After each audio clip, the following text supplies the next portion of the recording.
Okay, let's just dive in. If you look at the headlines from the last, what, 10 years or so, Hmm. it really feels like the ground is constantly shifting beneath our feet. I mean, you've got Brexit in 2016, Right, the election of Donald Trump. then the rise of figures like Marine Le Pen in France, Meloni in Italy. Bolsonaro in Brazil.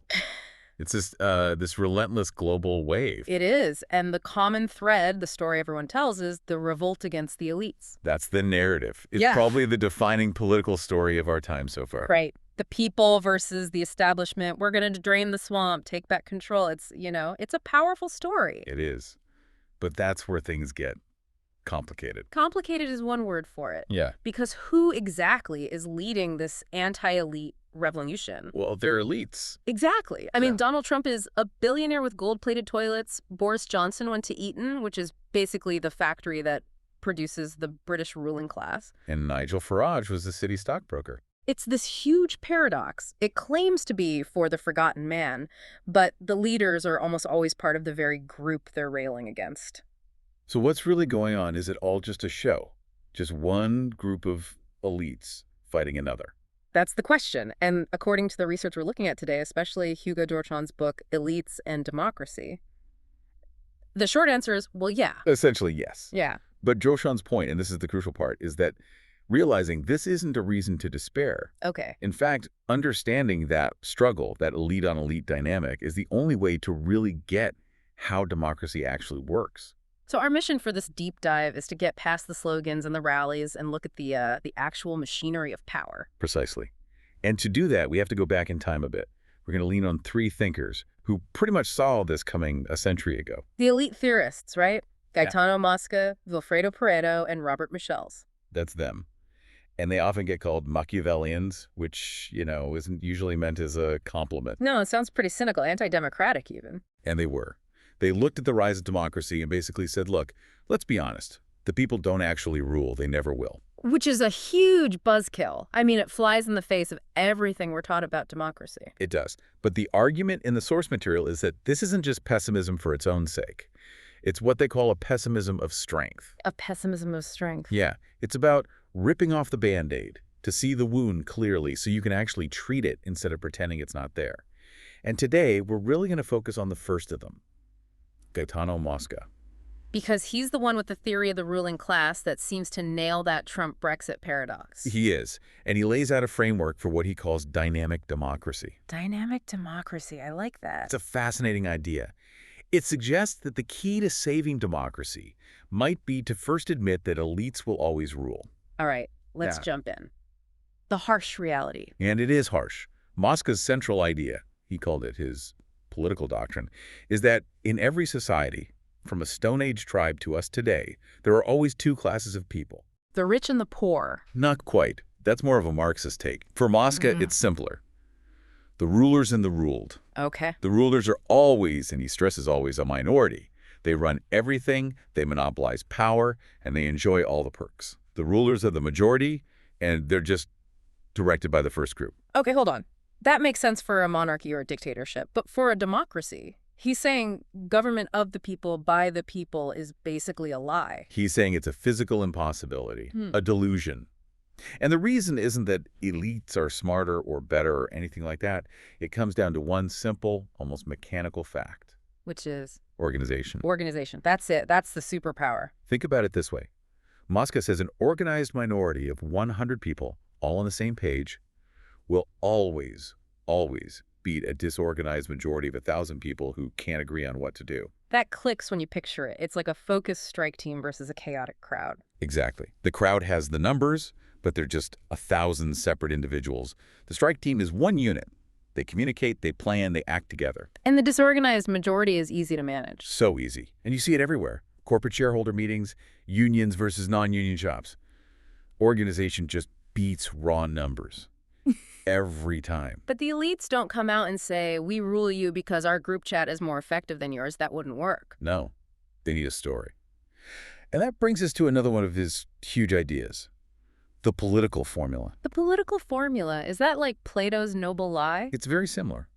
Elites can't justify their power with brute force. That's too raw. They have to base their rule on some kind of moral principle that the majority accepts. So in the old days, that was the divine right of kings. Perfect example. I'm not in charge because my army is bigger. I'm in charge because God chose me. It's a very effective formula. So what's the formula today? Today, it's popular sovereignty. The idea that our leaders represent the will of the people. Ouch. So Musk is saying the will of the people is just another story elites tell. He's pretty blunt about it. He argues voters don't really choose their representatives. It's not a bottom-up thing. It definitely feels more top-down. It is. Mosca says the representatives or the powerful party machines behind them get themselves elected. They basically set the menu. You get to choose between option A or option B, but they decided those were the only two options available. That really captures the frustration a lot of people feel, you know. You look at a ballot and just think, really? This is it. And Mosca would nod and say, yes, that's how the machine is built. The organized minority is the active force. The majority is passive. Wow. That is deeply cynical. But when you look at how modern politics works, it's also hard to argue with. But remember, for him, this isn't an opinion. It's a scientific observation. To build a bridge, you need to understand gravity. To build a government, you need to understand minority rule. And Mosca wasn't just some academic. I mean, his own life experience shaped this, right? You was Sicilian. He was, born in Palermo in 1858. Sicily in the 1800s, that's a whole mood. You're talking about the collapse of old kingdoms, unification, chaos. Total chaos. The old order was collapsing, and this new Italian state from the north was trying to impose itself. And being Sicilian, he had a front row seat to the rise of, well, the mafia. I saw this in the notes. He actually wrote a lecture called What is the Mafia? He did, back in 1900. And his analysis is amazing because it just cuts through all the Hollywood stuff. He says the mafia wasn't this one big organization with a CEO. So not the Godfather. No. He called it a loose federation of koch, like the leaves of an artichoke, local clans. But more importantly, he explained why they existed. It wasn't just for crime. No, it was a mindset. It's a cultural thing where you just didn't go to the state for justice. It was seen as weak, shameful. You handled it yourself, or you went to the local man of respect. The state was a vacuum, and the mafia filled it. Precisely. But here's the kicker, and this connects everything. Mosca watched the mafia just weave itself into the new democratic politics. Let me guess. The political formula of democracy actually made it easier for them. You got it. With elections, local votes suddenly mattered immensely. And who controlled the local votes? Their local bosses. Right. So politicians had to cut deals with them to get elected. The mafia became the ultimate organized minority, trading votes for favors and immunity. So in that specific context, democracy actually made a criminal organization more powerful. It absolutely did. And this made early Mosca hate what he called parliamentarism. He just saw it as corrupt vote trading. No wonder he was a pessimist. He's watching democracy get co-opted by the mob. Right. He was a conservative liberal who feared that expanding the vote would just lead to more corruption or worse, socialism, which he saw as the ultimate tyranny. But then, and this is the twist in his story, he changes his mind. He does, and it's an incredibly dramatic moment. Fast forward to 1925. Mussolini is in power. The fascists. They're tearing down the democratic state. Mosca is an old man, a senator, and he stands up in the Senate and basically gives the funeral speech for Italian democracy. Wait, the guy who spent his career criticizing Parliament gets up to defend it? The very same guy. He stood up and defended that messy, corrupt, inefficient representative system. Because he realized it was the only thing standing between Italy and absolute total tyranny. That's incredible. He saw that a system with multiple bickering, corrupt elites was still better than one all-powerful elite. Exactly. The organized minority of the fascists was infinitely more dangerous. A flawed democracy, he realized, still allows for some freedom. A monolith crushes everything. So if elites always rule, how do we stop them from turning into Mussolini? How do we prevent the organized minority from just enslaving everyone? That is the core question, and Mosca's answer is the concept he calls juridical defense. Juridical defense. Okay, break that down. It sounds a bit dry. It does, but it's basically the immune system of a free society. On the surface, it's just the rule of law, due process, separation of powers, all the stuff from civics class. But there's more to it. Much more. He says juridical defense can't just be words on paper. It has to be backed up by a real balance of social forces. Okay, social forces. We need to define that. A social force is any source of real power in a society. Wealth is one. The military is another. But so is religion, or science, or land ownership, or organized labor. So it's all these different pools of influence. Exactly. And Mosca says a civilized society isn't one without elites. It's one that has many different social forces all balancing each other out. Ah, I get it. You don't want the military elite to also be the economic elite and the religious elite all rolled into one. That's tyranny. Tyranny is when one social force crushes all the others. A healthy society is messy, it's pluralistic. So a healthy democracy is one where you have all these different types of elites, business, labor, intellectual, religious, all fighting with each other so no one side can win completely. That's the ideal. And he puts a lot of faith in what he calls the second stratum to maintain that balance. The second strata, who are they? They're not the top dogs, not the prime ministers or CEOs. They're the layer just below. The senior civil servants, the judges, the professors, the engineers, the mid-level military The officers. bureaucracy, what some people today might call the deep state. And Moscow would say that so-called deep state is actually what's saving you. No. Because that layer provides stability. They have independent knowledge and status. They're the ones who uphold the procedures. They act as a buffer between the top leader and the masses. They're the ones who say, I'm sorry, Mr. President, you can't do that. It violates Section 4, subparagraph C. So democracy relies on what, a really stubborn and principled HR department? In a way, yes. They are the guardians of that juridical defense. Without that middle layer, a leader has direct, unchecked power.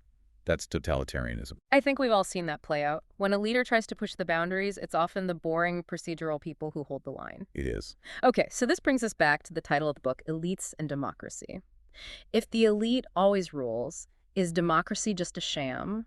Is it all just a nice story? And this is the real aha moment in the source material. It's this idea of dynamic democracy. Dynamic democracy? The argument is that democracy isn't a state of being. It's not a finish line where the people have won.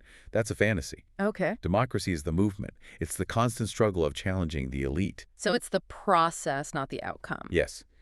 And to explain it, Drochon uses this fantastic metaphor from Aesop's fables. Oh, I like a good fable. So there's a dying farmer. He calls his sons to his bedside and tells them, my sons, there is a great treasure buried in our vineyard. These are classic. The father dies, and the sons, they want that gold. So they grab their shovels and they dig up the entire vineyard. They turn over every single inch of soil. Do they find the treasure? No, there's no gold. Yeah. There never was. Oh. But because they dug so thoroughly, they aerated the soil on the roots. And that year, the vineyard produces the greatest harvest they've ever seen. They get rich, not from the treasure they were looking for, but from the work they did while looking for it. That's a beautiful metaphor. So how does that apply to democracy? The treasure is the myth of pure people's rule. We'll never find it. It doesn't exist. But the digging for it, the protesting, the voting, the investigating, the organizing, that constant struggle is what improves the soil of society. It keeps the elites honest, or at least more responsive. Exactly. It forces what Vilfredo Pareto called the circulation of elites. He famously said history is a graveyard of aristocracies. A graveyard of aristocracies. That is an amazing phrase. It's so vivid. Pareto saw it as a constant battle. You have A, the established elite. You have B, the rising, ambitious counter-elite. And you have C, the people. And B appeals to C for help overthrowing A. Help us drain the swamp. And if they succeed, B just becomes the new A. The people never actually get to rule. They just help swap one elite for another. Which is exactly what we talked about in the intro, the Trump movement replacing the Bush-Clinton establishment. It's the circulation in action. But, and this is the key to a dynamic democracy, the best case scenario is when the elite is smart enough to absorb the new talent. It has to act like an elevator, letting the best people from the lower classes rise up and join. So if the elite becomes a closed club, if it crystallizes, as Mosca put it. That's when you get explosions, when the dam breaks. A healthy democracy needs that constant circulation. New blood in, old blood out. Like a shark. If it stops moving, it dies. That's a perfect analogy. So wrapping this up, what's the takeaway for us right now? It sounds like we shouldn't be depressed that elites exist. No, not at all. It means we have to grow up about politics. Acknowledging elite rule isn't giving up. It's the starting point for doing something real. Because if you understand the game is about organized minorities, you stop waiting for some magical popular uprising and you start organizing your own minority. Exactly. Real change comes from new social forces organizing to push new people into the system. It's the digging in the field that makes the harvest grow. That pressure is what creates the juridical defense and keeps things in balance. Correct. The goal isn't a world without elites. That's a fantasy. The goal is a world with many competing elites, so no one group gets total control. That is a surprisingly hopeful conclusion from a bunch of so-called pessimists. It's that pessimism of strength. It Yeah, gives you the tools to deal with the world as it actually is. I like that. Okay, before we go, let's leave our listener with one final thought to chew on. Here's the question that this research raises for us today. Muska warned about crystallization, when a ruling class just locks the doors and pulls up the ladder. Right. So look around at our current elites, in politics, business, media, wherever. Are they circulating? Are they an elevator, absorbing the best new talent from all corners of society? Or have they crystallized? Because if they have, Yeah. if that circulation is stopped, Then we could be due for the stormy kind of circulation that Pareto warned about, the kind where the dam doesn't just open a little, it breaks. And history shows that's rarely a peaceful process. on that, rather, motivating note, we'll wrap it up. The treasure might not be real, but the digging is what counts. Until next time, keep digging.